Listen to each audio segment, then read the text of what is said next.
Veneto Agricoltura si interessa di moltissime cose, non solo di bioapicoltura. Oggi però siamo qui a Ceregnano per presentare il progetto che Veneto Agricoltura, assieme al CREA e assieme a Confagricoltura, ha avviato l'anno scorso, e questo è un classico esempio di quello che deve fare Veneto Agricoltura.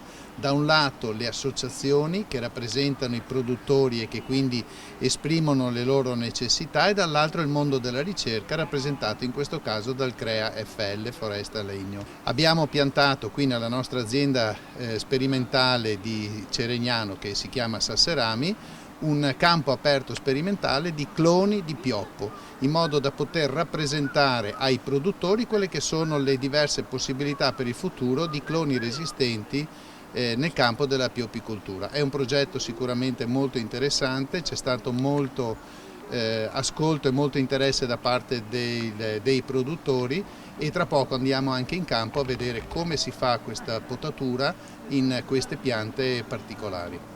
Qui c'è anche un esempio di agroforestry, mi pare.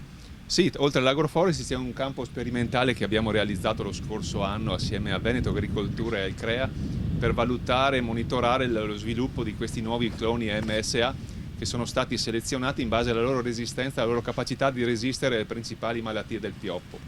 È un bellissimo esempio di collaborazione tra noi produttori e le varie istituzioni che ci sono venuti incontro, e da qui possiamo ottenere dei risultati per capire quali di questi cloni sono i migliori per i nostri territori.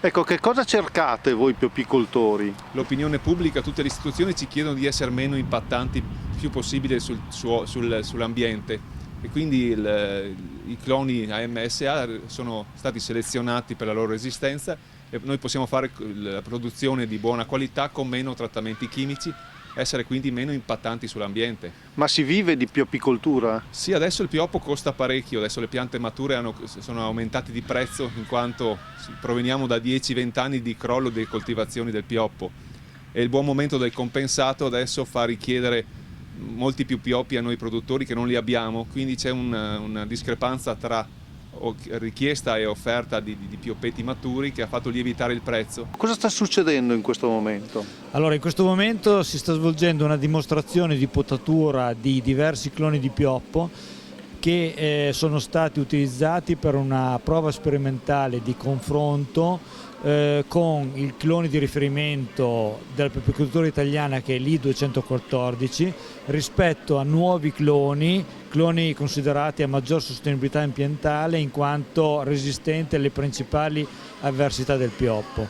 Questi cloni sono diventati punto di riferimento per una bioapicoltura sostenibile, che è quella che di fatto consente incentivi derivanti dai piani di sviluppo rurale alla bioapicoltura della pianura padana. Cosa vuol dire bioapicoltura sostenibile? Bioapicoltura sostenibile significa poter avere legno di pioppo comunque di qualità, utilizzando minori input dal punto di vista dei fitofarmaci o delle concimazioni, in modo tale da avere una bioapicoltura ambientalmente più accettabile anche dalla collettività.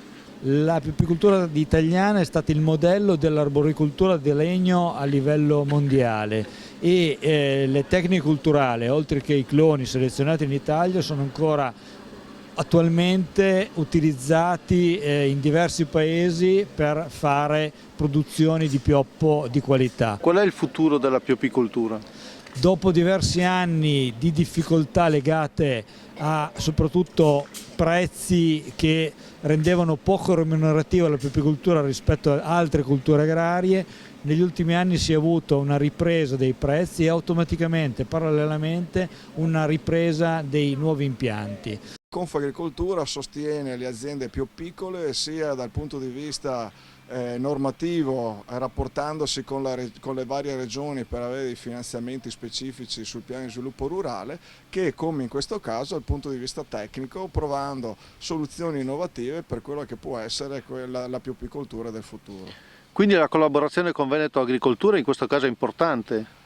Sì, è fondamentale, è una bellissima esperienza nata circa 2 anni fa e con il CREA abbiamo provato a mettere insieme questo progetto, un progetto che ci sta dando delle belle soddisfazioni, un progetto credo innovativo non solo a livello nazionale ma anche a livello europeo. Questo proprio per far sì di trovare dei cloni, come è stato detto, nuovi, interessanti e più rispettosi dell'ambiente da utilizzare nelle coltivazioni nel futuro.